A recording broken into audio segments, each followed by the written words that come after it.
अस्सलाम वालेकुम नाजरीन, आप देख रहे हैं स्टेट क्राफ्ट और मैं हूं सैयद मुजम्मिल शाह। पाकिस्तान, हिंदुस्तान या सब कॉन्टिनेंट की बात करें तो दुनिया भर में शायद इतना क्रिकेट का क्रेज़ किसी और ख़ित्ते में पाया नहीं जाता जो कि इस कॉन्टिनेंट में है।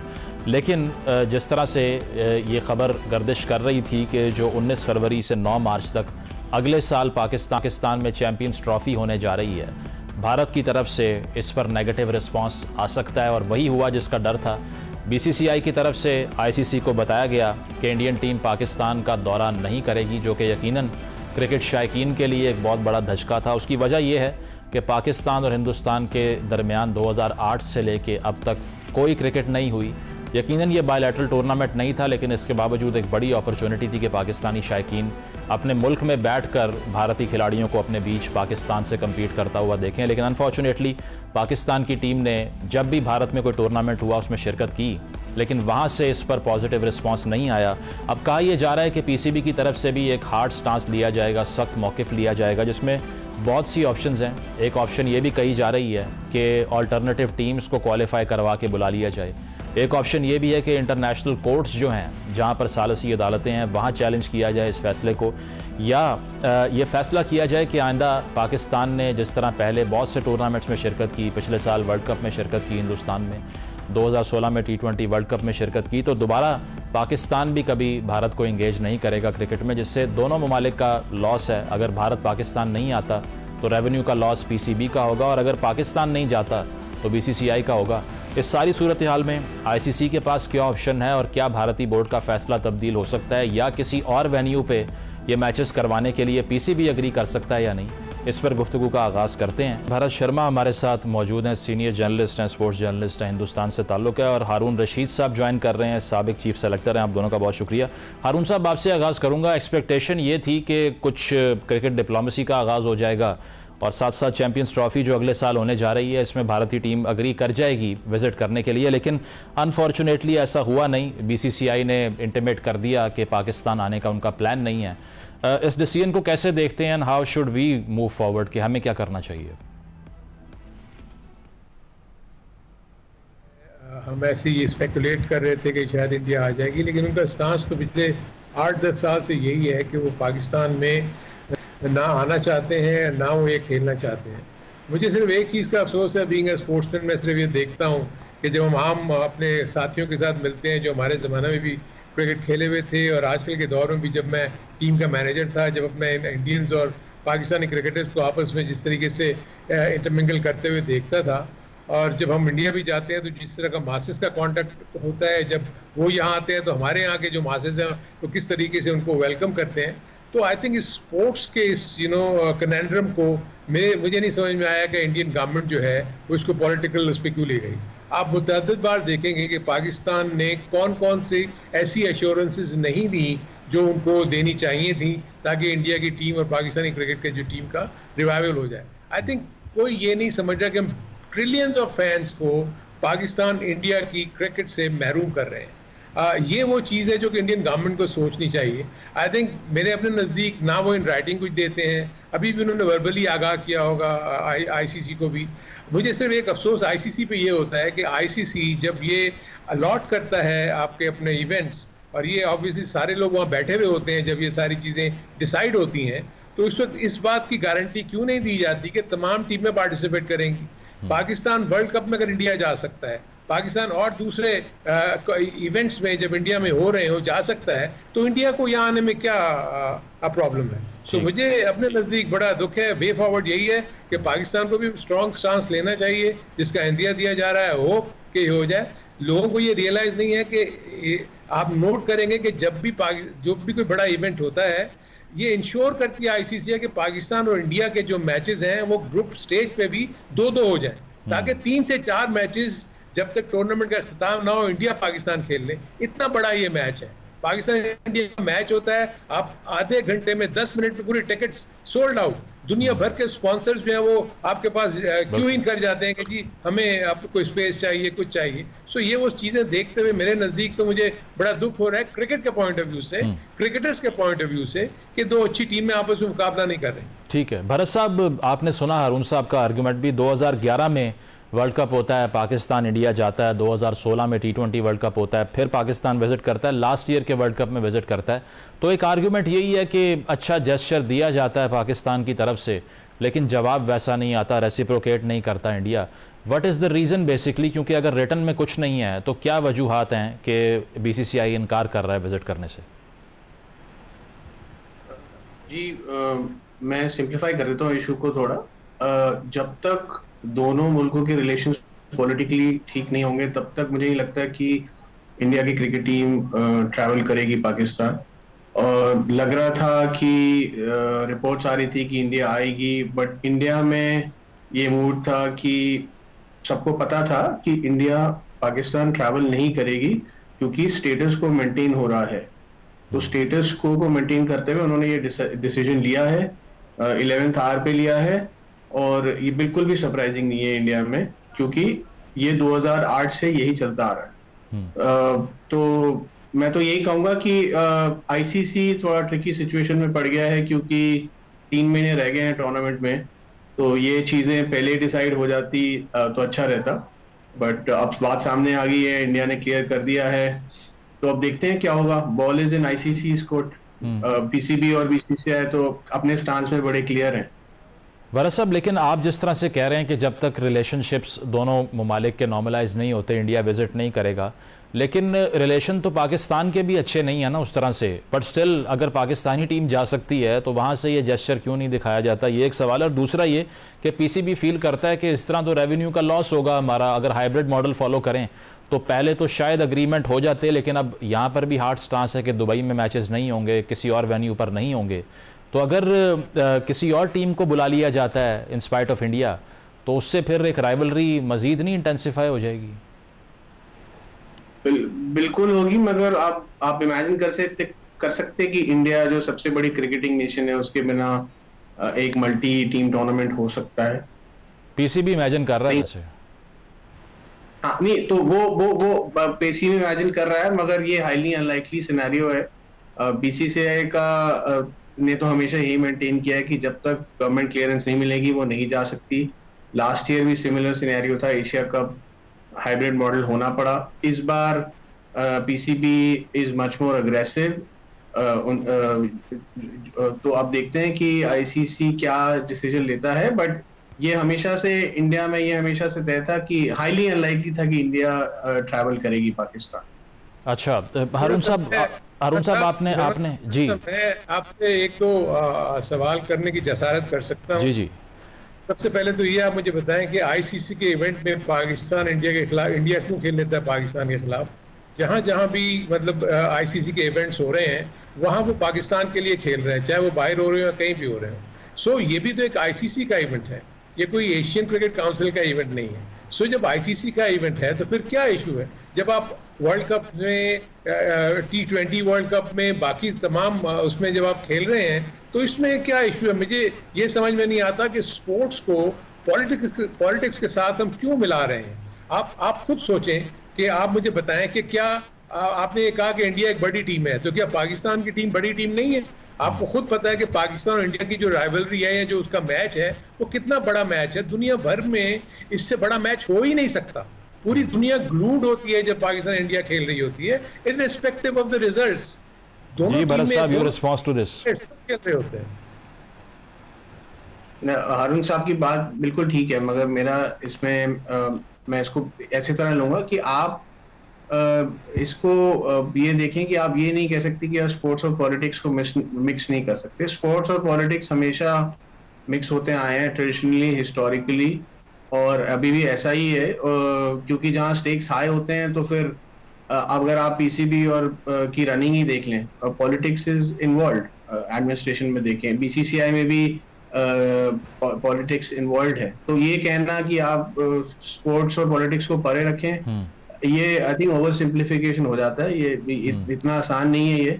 और जैसा मैंने कहा कि मैं कोई चेंज नहीं देखता स्टेटस को में, अनलेस दोनों मुल्कों के रिलेशंस, बायलैटरल रिलेशंस बेटर होते हैं। रिपोर्ट्स थी जब SCO समिट हुआ, जयशंकर साहब वहां गए कि शायद कोई बात हो और शायद कोई पॉजिटिव रिजल्ट निकले, मगर वो एक मल्टीलैटरल फोरम थी और वो वो इंडिया को रिप्रेजेंट करने गए थे, तो यहाँ पे व्यू काफी क्लियर था कि स्टेटस को मेंटेन होने के लिए कुछ ड्रास्टिक चेंजेस होने पड़ेंगे, बायलैटरल रिलेशंस इंप्रूव होंगे, तभी इंडिया जाएगी। हारून साहब मुझे ये बताएं, फिर अल्टरनेटिव्स की जब बात होती है, पहले भी मिसालें हैं। 1996 में ऑस्ट्रेलिया और वेस्ट इंडीज़ ने कहा कि हमने श्रीलंका में नहीं खेलना, 2003 में न्यूजीलैंड ने कहा कीनिया में नहीं खेलना, इंग्लैंड ने भी कहा जिम्बाब्वे में नहीं खेलना, और उसके रिजल्ट में वेन्यू तब्दील नहीं हुआ, बल्कि जो उनकी ऑपोजिशन में टीम्स थी उनको पॉइंट्स मिल गए। तो यहाँ पर जब इंडिया रिफ्यूज़ करती है, वेन्यू चेंज करने का आर्ग्यूमेंट क्यों शुरू हो जाता है? देखिए, एक तो आपको थोड़ा सा फर्क इसमें ये देखना होगा कि जब भी जिन टीमों ने जब कभी भी मना किया ना, तो उस ज़माने में उस पर्टिकुलर वेन्यू के हालात या वहाँ की सिक्योरिटी सिचुएशंस बहुत ज़्यादा अलार्मिंग थी। वेरएज़ अगर आप देख रहे होंगे पिछले 4 से 5 साल में कौन सी ऐसी बड़ी टीम है जो पाकिस्तान में नहीं आई और उनको किसी किस्म की कोई सिक्योरिटी इश्यूज नहीं हुए। बेसिकली मसला ये नहीं है। देखें ना, आप कॉन्ट्रडिक्शन देखें ना, एक तरफ आप सिवाय क्रिकेट के बाकी तमाम टीमों को आप भेज देते हैं, आपकी कबड्डी की टीम यहाँ आती है, आपके और दूसरे जो है यहाँ पर आके विजिट करके जाते हैं। सो मेरी तो समझ में सिर्फ ये नहीं आ रहा कि सिर्फ क्रिकेट को ही क्यों हमने निशाना बनाया हुआ है। और मेरे नज़दीक तो देखें ना, मैं खुद पाकिस्तान इंडिया का खेल के उसका मज़ा चख चुका हूँ। यानी जिस किस्म की क्रिकेट या जिस किस्म का जो कॉन्टेस्ट होता है उसका कोई अंदाजा नहीं कर सकता। इट्स नॉट ओनली कि मैदान के अंदर ही हम आपस में एक दूसरे के खिलाफ होते हैं। फैंस में एक बड़ी बहस छिड़ी हुई होती है और वहाँ पे अपने फैन क्लब जो है वो आके एक दूसरे को सपोर्ट कर रहे होते हैं। अब इवन देखें कि इंग्लैंड में भी जो हम खेल रहे होते हैं, तो इंग्लैंड का जो दूसरी टीमों के साथ मैच हो रहा होता है उसमें हाउसफुल नहीं होता। जहाँ इंडिया पाकिस्तान का मैच होता है, दुनिया भर के किसी हिस्से में कर दें, हाउसफुल है, विद इन नो टाइम जो है वो टिकट्स बिकते हैं और लोग वहाँ आते हैं। मुझे सिर्फ issue cricketing point of view से ये कह रहे हैं ना कि जी पॉलिटिकल इशू तो है। देखें, वो कॉन्स्टिट्यूशनली है कि हमारे पीसीबी का हेड जो है वो पीएम है, बट वो हमारे क्रिकेट के मामला को चलाने के लिए तो उसमें इंटरफेयर नहीं करता। लेकिन जब भी हमें बाहर जाने की जरूरत होती है, इंडिया जाने की जरूरत होती है, हम गवर्नमेंट से अप्रोच करते हैं, हमारी मिनिस्ट्री ऑफ फॉरेन अफेयर्स जो है हमें इजाजत देती है और हम चले जाते हैं। यहाँ तो पॉइंट ब्लैंक है कि जी नहीं, पाकिस्तान नहीं जाना। सही। भरत साहब, एक और भी ख़बर हमने सुनी जब जयशंकर साहब आए थे एससीओ के लिए, जिस तरह से आपने भी मेंशन किया, और वो ये थी कि गालिबन पीसीबी ने ये भी ऑफ़र किया है कि आप गद्दाफ़ी स्टेडियम में मैचेस खेल लें और मैच ख़त्म होने के बाद the team should go back to India और फिर अगले मैच के लिए दोबारा आ सकते हैं, you don't even have to stay. तो ऐसी भी कुछ ऑप्शंस ऑन द टेबल थी या बात हुई नहीं इस मामले में कोई, अकॉर्डिंग टू यू? जी, ये लॉजिस्टिकली मुझे तो पॉसिबल नहीं लगता। आप कैसे करेंगे? आप एलीट स्पोर्ट खेल रहे हैं तो आप, ठीक है, डिस्टेंस ज़्यादा नहीं है लाहौर और चंडीगढ़ में, मगर आप मैच खेल रहे हैं और आप फिर चंडीगढ़ जा रहे हैं, आप फिर आके लाहौर आ रहे हैं, आप फिर खेल रहे हैं, तो ये प्लेयर्स के लिए आई थिंक फीजिबल ऑप्शन नहीं है। और जैसे हारून साहब कह रहे थे कि क्रिकेट ही क्यों, स्टेक्स जहाँ हाई होती हैं, आई बॉल्स जहाँ होती हैं, तो ऑब्वियसली वहाँ पे चीज़ें कॉम्प्लिकेटेड होती हैं। मुझे कोई डाउट नहीं है अगर इंडियन टीम जाएगी तो उनकी बहुत अच्छी हॉस्पिटैलिटी होगी, मगर किसको याद है कि इस साल इस्लामाबाद में इंडियन टेनिस टीम आई थी 60 साल बाद और खेल के गई है। किसको याद है कि ब्रिज टीम आई थी पिछले साल, मेरा ख्याल। तो जहाँ स्टेक्स आए हैं, आई बॉल्स वही हैं, तो जो इंडियन पब्लिक है, ऑब्वियसली अगर कोई भी गवर्नमेंट ऐसा स्टेप लेती है तो उसके रैमिफिकेशंस होते हैं, उसके इम्प्लीकेशंस होते हैं। नहीं, इसके अलावा अभी उस साइड से भी तो हो रहा है ना, स्क्रैबल चैंपियनशिप है, उसमें पाकिस्तानी प्लेयर्स के 20 में से सिर्फ 6 प्लेयर्स को वीज़ा मिला है इंडिया का, बाकियों को मिला भी नहीं है। तो उस पर भी कंडमनेशन होती है यहाँ से कि इस तरह तो किसी भी किस्म की इंगेजमेंट नहीं हो सकती।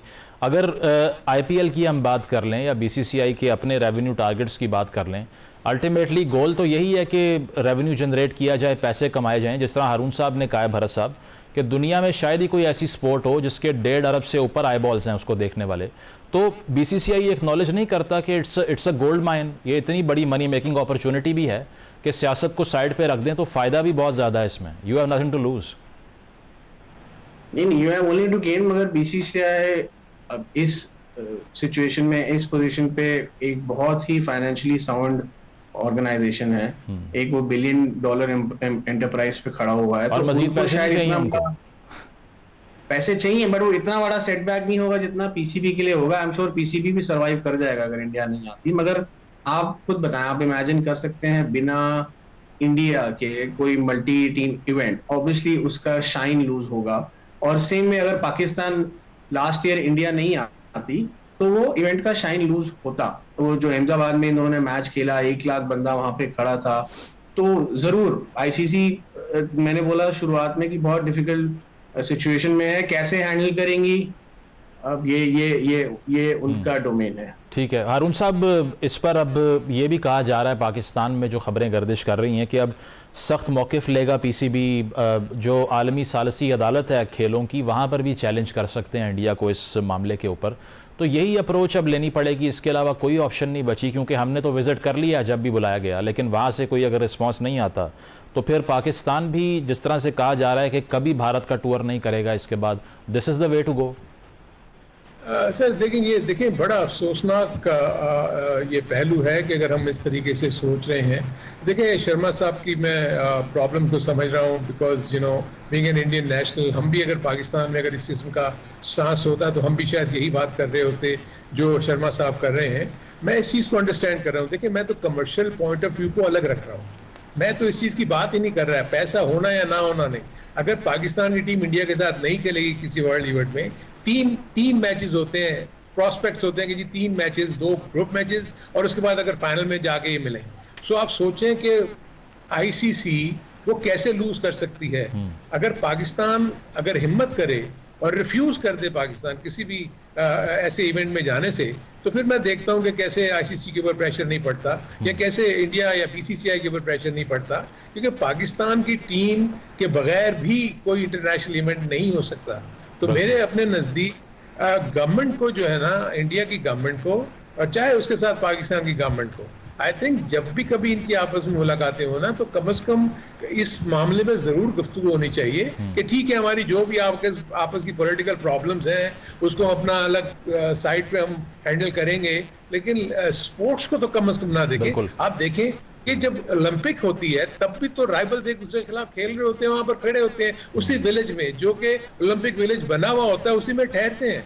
तो मेरे नजदीक मेरा सोचने का अंदाज डिफरेंट है। मैं स्पोर्ट्स को टोटली अलग रखना चाहता हूं पॉलिटिक्स से। ठीक है, बहुत बहुत शुक्रिया। भरत शर्मा साहब, हारून रशीद साहब मौजूद थे। यकीनन क्रिकेट को पोलिटिसाइज करने से नुकसान जो है वो कौमों का इस तरह होता है कि जहां पर इतनी बड़ी आबादी, क्रिकेट क्रेजी कंट्रीज़ कहा जाता है, और 2 सबसे बड़ी क्रिकेटिंग नेशंस में से कोई भी रिफ्यूज़ करता है एंगेज करने से, तो ओवरऑल स्पोर्ट का भी नुकसान होता है और पीपल टू पीपल कांटेक्ट भी सफ़र करता है। इसीलिए सियासत को अलग रहना चाहिए स्पोर्ट्स से। एक ब्रेक शामिल करेंगे, ब्रेक के बाद मुल्की सियासत को डिस्कस करेंगे। Stay with us.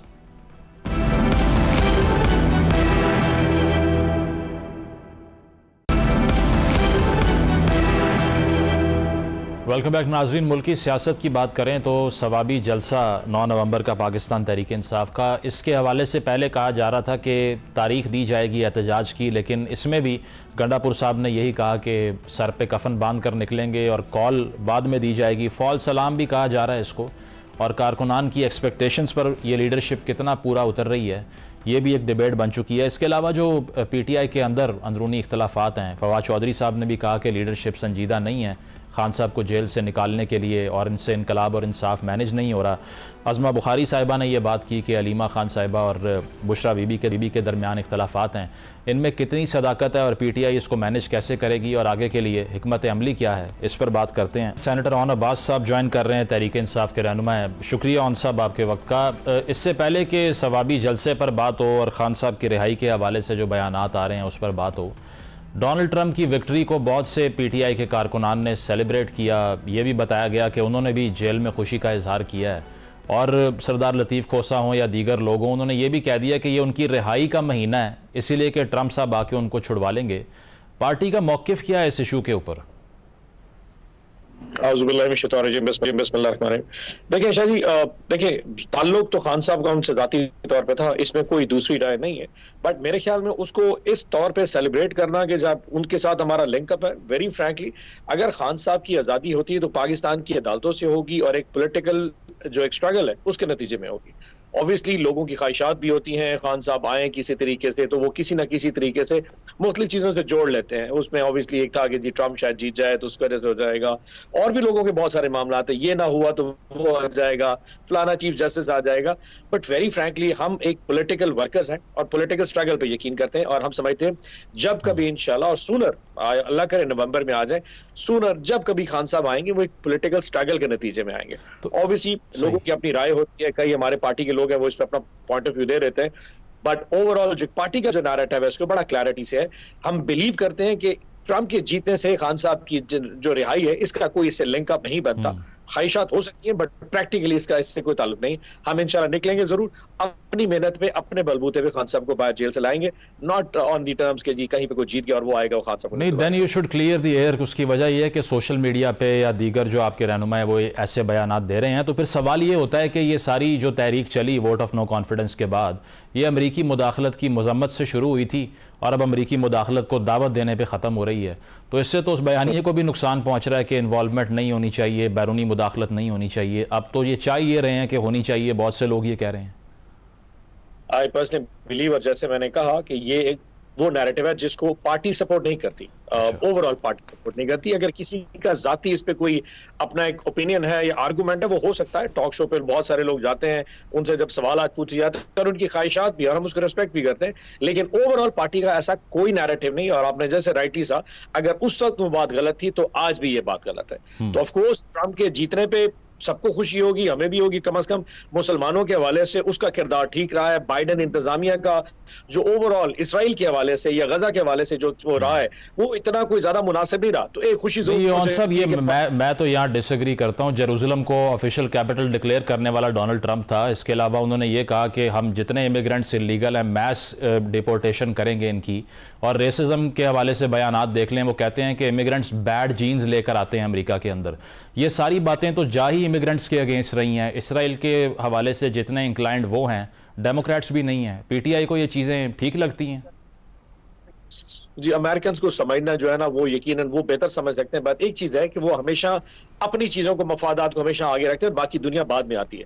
सो अगर उसमें देखा जाए तो बाइडेन के बहुत सारे इशूज रखते हैं, लेकिन क्योंकि पाकिस्तानी इशू है तो मेरा प्रॉब्लम ये भी नजर आ सकता है कि $22 अरब की इमदाद भी तो बाइडेन नहीं दी थी इस वक्त इसराइल को कि गजा पे चढ़ दौड़ने के लिए, और जितने ये बैलिस्टिक मिसाइल दिए गए लेबनान या इराक के लिए या आयरन डोम, ये सारा कुछ उस वक्त भी कर रहा है। सो हैविंग सेड दैट, और जहां तक डेपुटेशन के इशूज हैं तो वो उनका लोकल इशू है, और माइग्रेंट सारे मुसलमान नहीं है, वो मैक्सिकन भी हो सकते हैं, वो यकीन वहां से कोलंबियंस भी आ रहे हैं, तो ज्यादातर जो मैक्सिकन बॉर्डर से लोग आ रहे हैं उन पे इश्यूज भी हो सकते हैं। सो वो हमारा प्रॉब्लम नहीं। हमारा प्रॉब्लम ऑफ कोर्स इससे है कि ओवरऑल उसका जो एक बाइडेन के जो मामला रहे पिछले 4 साल वो मुसलमानों के हवाले से कम से कम मैं इसराइल से ठीक नहीं समझता। चलिए, आप उनको लेसर ऑफ द इविल समझते हैं। इसके अलावा सवाबी का जो जलसा हुआ 9 नवंबर का, अब उसमें यही कहा जा रहा था पहले कि लाहे अमल का ऐलान किया जाएगा, कोई तारीख दी जाएगी, लेकिन इस बार भी यही हुआ कि अली अमीन साहब ने सिर्फ ये कहा कि आप तैयार रहें और हम सर पे कफन बांध कर निकलेंगे।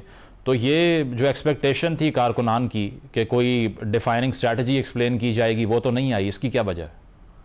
अच्छा, एक बात बताऊं, आपको पता रहेगा जो मूवमेंट की जो पीक और क्लाइमेक्स आया था वो हमारा आया था 4 या 5 अक्टूबर को, ठीक।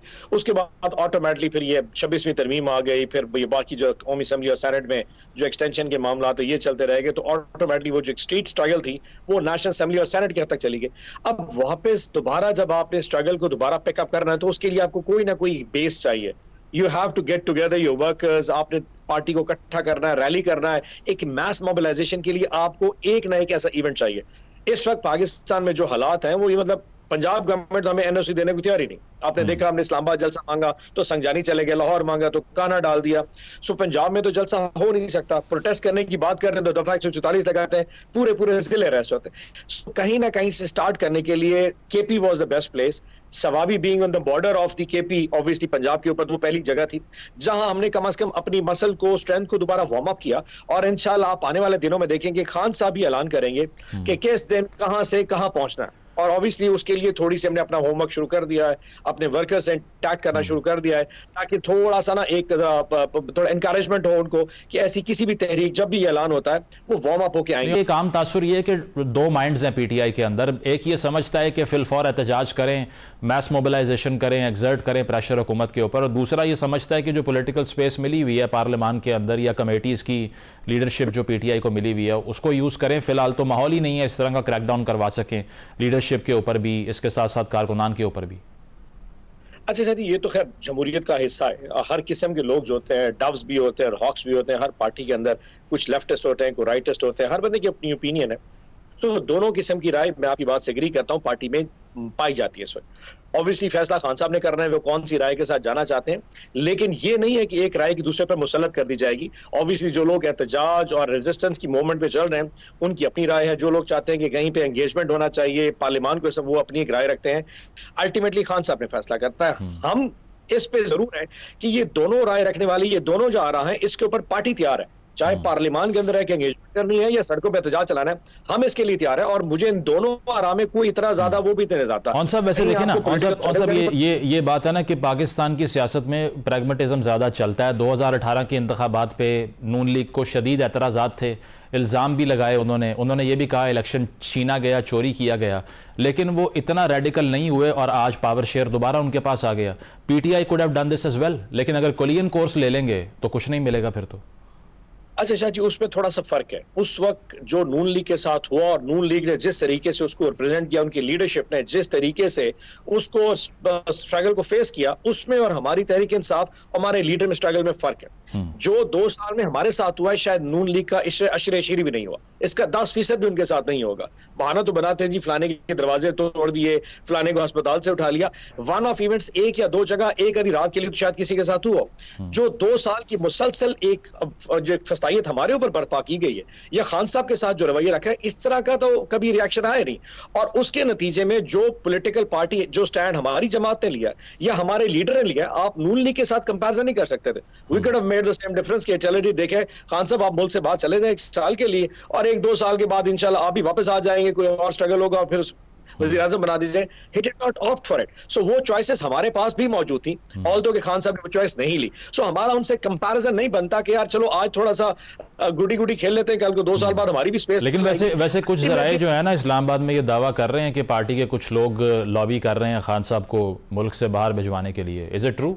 अरे इस तरह की तो बहुत सारी राय और भी होती है कि जी पार्टी में ये हो रहा है, वो हो रहा है, इस पे मत कान धरिए। द पॉइंट रिमेन्स कि मैंने कहा ना, दोनों किस्म की ओपिनियन हर जगह पाई जा रही है। जो फर्क हम में और बाकी पार्टीज में रहा है या हमारे लीडर बाकी लीडरशिप में रहा है, ही डिड नॉट बो अपॉन, उसने कभी भी सर नहीं निगू किया। अगर चाहते तो ये चॉइस ली जा सकती थी, आज नहीं साल से पहले ली जा सकती थी। जब गोली लगी थी उस वक्त ली जा सकती थी, जब बुशरा पाक को गिरफ्तार किया उस वक्त ली जा सकती थी, but he did not opt for it. So अब तो वो टाइम भी गुजर चुका। सो मेरे ख्याल में आज का कॉम्प्रोमाइज कल को इस कौम को महंगा पड़ेगा। एंड अल्टीमेटली खान साहब ये रियलाइज कर गए कि आज उनकी जो स्ट्रगल है अल्टीमेटली आने वाले नस्लें जो है ना उसका फसल जो है ना वो काटेंगी। सो ही डिड ऑप्ट कि यार मैंने स्ट्रगल में जाना है, let's how far it goes. बाकी दोस्तों की राय हो सकती है कि सर आप एंगेज करें, आप ना करें, हर बंदे का पॉइंट ऑफ व्यू है। खान साहब सुनते सबके, लेकिन अल्टीमेटली डिसीजन उन्होंने करना है because he is a person who carries a vision जो पार्टी का। ठीक है, ऑन सब जो इंटरनल स्ट्राइफ है ये भी एक चैलेंज है। जिस तरह से कुछ लोग ये भी कहते हैं पार्टी के अंदर के अगर फ्यूचर में उनकी रिहाई होती है तो करंट लीडरशिप के मेजॉरिटी फेसेस नज़र भी नहीं आएंगे। फवाद चौधरी साहब ने कहा कि मौजूदा लीडरशिप ने मुश्किल हालात का सामना किया ही नहीं, वो हमने किया है। उन्होंने ये भी कहा कि पीटीआई की जो करंट लीडरशिप है इसे इंसाफ और इनकलाब मैनेज नहीं हो रहा। इसी तरह ये तासुर भी है कि बुशरा बीबी और अलीमा खान साहिबा के दरमियान भी एक टसल पाई जाती है और दोनों जो है वो अलग विजन रखते हैं पार्टी को आगे लेके जाने का। तो कल को अगर रिहाई हो भी जाती है, ये डिसऑर्डर इसका क्या होगा? और जो करंट लीडरशिप में फेसेस हैं ये रहेंगे या बिल्कुल गायब हो जाएंगे उसके बाद? अच्छा शायद एक तो चीज याद रखिएगा, अल्टीमेटली पाकिस्तान तहरीक इंसाफ एक शख्स का नाम है, वो इमरान खान है। अल्टीमेटली उसका माइंडसेट, उनका विजन, उनकी सोच वो हमेशा ही हमारे ऊपर रही। और हम तो शागिर्द हैं उनके, हम तो मतलब वो उनसे पूरी तकरीरें करना, पॉलिटिकल माइंडसेट अप्लाई करना हमने उनसे खान साहब से पिछले 15 सालों में अपने उस्ताद से सीखा है। सो और ये कहना कि जी स्ट्राइफ का गलत लफ्ज है, मेरे ख्याल ओपिनियन ये होनी चाहिए कि डिफरेंस ऑफ ओपिनियन है, और हर बंदे की ओपिनियन इस पार्टी में। आप ये देखिए ये कोई ऐसी जमात तो नहीं है, कोई 30-40 साल पुरानी जमात हुई, मतलब ऑब्वियसली कई लोग डिफरेंट जमात है, कोई पीपल्स पार्टी से आया, कोई नून लीग से आया, कुछ ऐसे लोग थे जो मेरी तरह के थे जिन्होंने अपनी सियासत का आगाज पाकिस्तान तहरीक इंसाफ से किया। हम सब ने इकट्ठे मिलना शुरू किया और हम डिफरेंट ओपिनियंस रखते हैं और अपनी ओपिनियंस का आराम भी करते रहते हैं, लेकिन अल्टीमेटली आप समझते हैं जब खान साहब आएंगे तो obviously he will be the one who deciding किसने आगे जाना है। आपने जहां तक करंट लीडरशिप और प्रीवियस लीडरशिप और present leadership doesn't matter at all. Khan साहब कि कौन किस जगह के ऊपर है, he has his own opinions about the people, वो जिसको जहां पे कहां सिलेक्ट करना चाह रहे हैं, कहां प्लेस करेंगे, he is the captain of the team, so he knows where to place everybody, और यकीनन जब वो फैसला करेंगे कोई उनके फैसले को चैलेंज नहीं कर सकता। इस वक्त हर शख्स अपनी एक स्टेटमेंट तो दे देता है कि जी ये हो रहा है और वो हो रहा है, I mean this doesn't help the party cause. मेरे ख्याल में ऐसे दोस्त हैं, आई मीन वो थोड़ा सा ऐसी चीजों को देखें कि इस तरह की controversies harm causes harm to the party, and I am sure कि वो इसको रियलाइज भी करते हैं। इंशाल्लाह आने वाले दिनों में कई ऐसे दोस्तों को हम उनसे बात करके उनको अपनी उस पे पॉइंट ऑफ व्यू पे ले आएंगे कि ऐसी चीजों से थोड़ा सा करेंगे। ठीक, बहुत बहुत शुक्रिया। ऑन अब्बास साहब हमारे साथ मौजूद थे, उन्होंने यही कहा कि में जो लोग पब्लिक में क्रिटिसिज्म करते हैं उससे पार्टी की कॉज को नुकसान होता है। एक ब्रेक शामिल करते हैं, ब्रेक के बाद वापस आएंगे। Stay with us.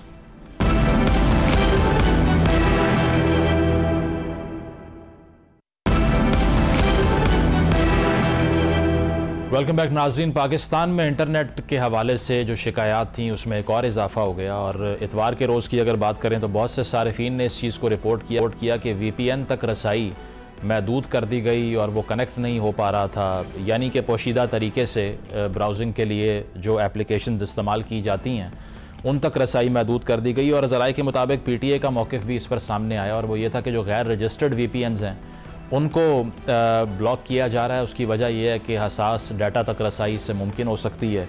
ये भी कहा गया कि 20,000 के करीब VPN अब तक रजिस्टर्ड हो चुके हैं। इसमें बहुत सी कंपनीज़ हैं 1400 के करीब जो कि रजिस्ट्रेशन करवा चुकी हैं, लेकिन इस पर बहस ये की जा रही है कि आया X जैसे प्लेटफॉर्म्स जिनको पहले ही महदूद कर दिया गया है बग़ैर VPN के उन तक रसाई मुमकिन नहीं है, VPN की बंदिश के बाद क्या वो बिल्कुल ही इनएक्सेसिबल हो जाएंगे, और क्या ये इंटरनेट जो राइट्स हैं शहरियों के उसकी वायलेशन नहीं है? इस पर बात करते हैं। सदफ़ खान साहिबा ने हमें ज्वाइन किया है, डिजिटल राइट्स एक्टिविस्ट हैं। बहुत बहुत शुक्रिया सदफ़ आपका। पाकिस्तान में इंटरनेट सारिफीन की तरफ से पहले ही बहुत सी कंप्लेंट्स थी कि स्लोनेस है इंटरनेट में, X प्लेटफॉर्म की बंदिश जो है, जिसके बाद हुकूमती वज़रा या वज़ीर आज़म बज़ाते ख़ुद VPN ऑन करके ट्वीट कर रहे हैं। अब संडे को हमने ये सुना कि उनको भी ब्लॉक करना शुरू कर दिया है VPN को, और ज़रा ये भी बता रहे हैं कि तकरीबन 20,000 के करीब VPNs हैं जो रजिस्टर्ड हैं, अनरजिस्टर्ड्स को जो है उनको बैन किया जा रहा है। तो इसमें एक कंसर्न है कि फिर तो एक्सेस ही बंद हो जाएगी, प्लेटफॉर्म X हो या बहुत सी और वेबसाइट्स हों जिनको पाकिस्तान में जिनकी एक्सेस नहीं है। How do you see the situation? I think platform X और दूसरा सोशल मीडिया के साथ साथ एक चीज़ बहुत ज़्यादा क्रिटिकल लगती है मुझे आजकल is the access to WhatsApp and Signal. आपने नोट किया हुआ कि बगैर VPN के अब अगर मोबाइल डेटा पे जब आप व्हाट्सएप और सिग्नल से कनेक्ट करने की कोशिश करते हैं तो the quality of the call, communication की क्वालिटी बहुत ज़्यादा लो होती है। और बहुत सारे लोग ऐसे थे जो बिल्कुल पॉलिटिकल नहीं है, जो सिर्फ अब जो आम आवाम है अपने काम के लिए, अपने इकोनॉमिक उसके लिए अपनी जॉब पे निकले होते हैं, और उन्होंने व्हाट्सएप कॉल्स करनी होती हैं and it's very difficult for them. अब अगर VPNs भी ब्लॉक करने की ये तरफ जा रहे हैं तो उसका ह्यूमन राइट्स फॉल आउट तो है ही, but human rights fall out का हुकूमत के ऊपर कोई असर पड़ता मुझे कभी नजर नहीं आया। लेकिन आई थिंक इसका जो इकोनॉमिक फॉल आउट है, हमारी वेबसाइट्स ऑलरेडी बंद हैं, कम्युनिकेशन के जो जराए हैं उसके ऊपर एक तरह से आपने मजीद पाबंदियां और मजीद उसके अंदर ऑब्स्ट्रक्शंस क्रिएट करके आप एक ऐसा एनवायरनमेंट क्रिएट कर रहे हैं जहां जो डिजिटल इकोनॉमी है या डिजिटल टेक्नोलॉजी पे डिपेंडेंट जो इकोनॉमी है, जो आजकल सब इकोनॉमी है, डजंट मैटर वो वर्किंग क्लास हो, मिडिल क्लास हो, हम में से हर कोई व्हाट्सएप के जरिए या सिग्नल के जरिए एक दूसरे से बातचीत जरूर करता है। अगर आप दुकान वाले को कुछ कहेंगे वो तस्वीर खींच के आपको भेजेगा। जो व्हाट्सएप अगर आपके मोबाइल पे VPN नहीं है तो वो आप तक नहीं पहुंचेगी if he is not connected to the WiFi. So इसकी इकोनॉमिक इम्प्लीकेशंस भी हैं, साथ साथ ह्यूमन राइट्स इम्प्लीकेशंस तो हैं। आई थिंक जिसके बारे में बहुत बात हो चुकी है, असर उसका किसी का नजर नहीं आता अनफॉर्चुनेटली। तो सदर साहिबा, इस पे फिर दुनिया अब स्टारलिंक की तरफ 5G की तरफ जा रही है। पाकिस्तान के अंदर जिस तरह आप भी बात कर रही हैं कि एक यूजुअल सा एक कम्युनिकेशन ऐप जिस तरह व्हाट्सएप है उसी को फंक्शनल होना इतना मुश्किल कर दिया गया है कि अब एक्सेस ही नहीं होती उस तक। तो फिर ओवरऑल ट्रेजेक्ट्री क्या है? अगर हमने डिजिटल इकोनॉमी बनानी थी, फ्रीलांसर्स को प्रमोट करना था, रेवेन्यू बाहर से लेके आना था, तो क्या वो इस तरह होगा कि जो बेसिक तरीन इंटरनेट एक्सेस है वही इम्पॉसिबल कर दी जाएगी? वो डेफिनेटली, और हमें इसके इम्पैक्ट ऑलरेडी नजर आने शुरू हो गए हैं। There was a freelance policy जो आई थी, लेकिन ऐसी पॉलिसीज या ई कॉमर्स पॉलिसी भी गवर्नमेंट ने बनाई थी और ये अच्छी पॉलिसीज बनाई गई थी। लेकिन जब कम्युनिकेशन के बुनियादी जराए नहीं होंगे, जब इंटरनेट की क्वालिटी इतनी डाउन होगी कि फाइवर जैसी जो वेबसाइट्स हैं जो फ्रीलांसर्स का हब है, जहां उनकी सारी इकोनॉमी चलती है, वहां पे thank you to Pakistanis, no thank you to Pakistanis, इस तरह के मैसेजेस आ रहे हैं। अमेज़न के ऊपर जो सारे वेंडर्स हैं, वहां पे मल्टीपल लोगों ने ब्लॉक्स करना शुरू कर दिया है कि पाकिस्तान की तरफ से जो लोग जा रहे हैं उनको जस्ट पाकिस्तान बेस्ड प्रोवाइडर होने की बुनियाद पर, गिवन कि इतना अनरिलायबल हमारा इंटरनेट है, दीज ब्लॉक्स हैव हैपेंड। अब रीजनली हमारी हुकूमत हमेशा हम हमेशा अपने आप को इंडिया से कंपेयर करते हैं। इंडिया के अलावा बांग्लादेश से भी अगर आप कंपेयर कर लें, फ्रीलांसर्स इकोनॉमी जो फ्रीलांस बेस्ड इकोनॉमी है, जो एक तो जरा मुबादला करवाने का अच्छा जरिया, उनके ज्यादातर क्लाइंट्स आपके वेस्टर्न दुनिया में बेस्ड होते हैं, उसके अंदर और उसके अंदर जो आपकी कौमी खजाना है उसके अंदर एक अच्छा खासा प्रोपोर्शन ये लोग लेके आते हैं, इन्फ्लुएंस होता है ग्लोबल मार्केट पे। हम अनफॉर्चुनेटली अपनी स्पेस छोड़ते जा रहे हैं, और आप जब एक दफा स्पेस खो दें इतनी कॉम्पिटिटिव मार्केट में जहां पूरी दुनिया से आपका कंपटीशन है, वो स्पेस वापस लेना इज, आई डोंट थिंक कि वो ये कोई बहुत आसान चीज होगी साहिबा। लेकिन इसके कॉन्ट्ररी जो ये आर्गूमेंट किया जाता है कि डिसइंफॉर्मेशन या फिर पॉलिटिकल पार्टीज की अगर बात करें, पीटीआई की बात कर लेता हूं मैं, तो इतने बड़े लेवल पर वो डिसइंफॉर्मेशन की कैंपेन्स कर देती हैं, ये हुकूमती वज़रा कहते हैं, ये हम नहीं कहते, तो उससे एक सिक्योरिटी थ्रेट बन जाता है वो सब कुछ जो ट्रेंडिंग कल्चर है या बाकी चीज़ें हैं। इसी तरह वीपीएन के हवाले से भी जो आर्गूमेंट है वो ये है कि सेंसिटिव डाटा तक रसाई मुमकिन हो रही थी, इसीलिए अनरजिस्टर्ड नेटवर्क्स को बंद किया जा रहा है। तो ये जो पॉलिटिकल चैलेंज है ये उसका ब्लो बैक है कि इसके नतीजे में अब सबको सफ़र करना पड़ रहा है, रोज़गार भी लोगों का कॉम्प्रोमाइज़ हो रहा है, एक्सेस टू इंटरनेट भी कॉम्प्रोमाइज़ हो रही है।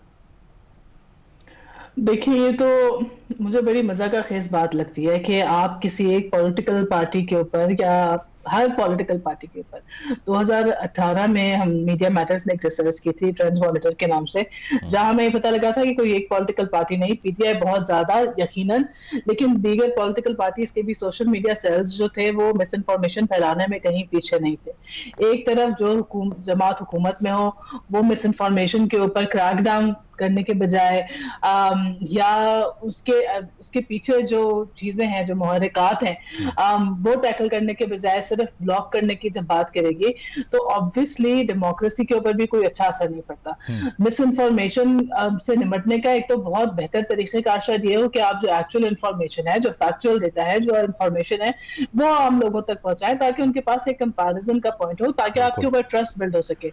जब आप कुछ भी सेंसर करेंगे तो आपके ऊपर ट्रस्ट बिल्ड नहीं होगा। एक सियासी पार्टी को बिल्कुल अगर इस बयानिए पे कि डिसइंफॉर्मेशन फैल रही है तो सबको उसकी सजा नहीं दे सकते। बहुत शुक्रिया, सदफ खान साहिबा मौजूद थी। ब्रेक शामिल करते हैं, ब्रेक के बाद वापस आएंगे। Stay with.